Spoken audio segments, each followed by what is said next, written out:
Sa isang hadith na yung isang tao na nananampalataya kay Allah subhanahu wa ta'ala, hindi nagtambal sa kanya.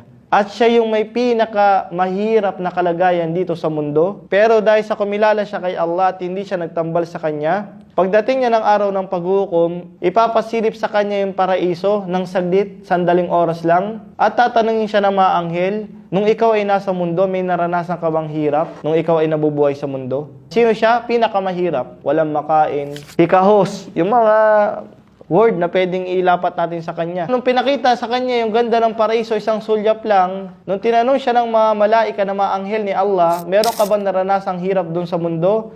Anong sabi ng tao na to? Ang sabi niya, wala po. Wala po ako naranasan na hirap. Hindi siya nagsisinungaling. Pero bakit niya sinabi yun?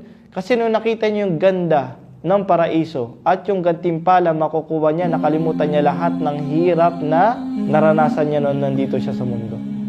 Kabaligtaran nung pinakamayaman na tao dito sa mundo, pinakamasagana yung pamumuhay niya. Darating siya sa araw ng paghukom na hindi siya kumilala kay Allah subhanahu wa ta'ala at ipapasilip sa kanya, sandali, ng isang sulyap lang, yung kanyang tiraan sa apoy ng impyerno at tatanungin siya ng mga malaika, ng mga anghel ni Allah. Nung ikaw ay nabubuhay sa mundo, meron ka ba naranasan na ginhawa?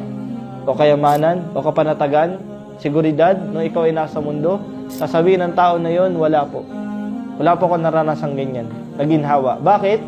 Hindi siya nagsisinungaling, pero nung nakita niya yung parusa ng apoy ng impyerno, nakalimutan niya lahat ng ginhawang naranasan niya nung nandun siya sa mundo.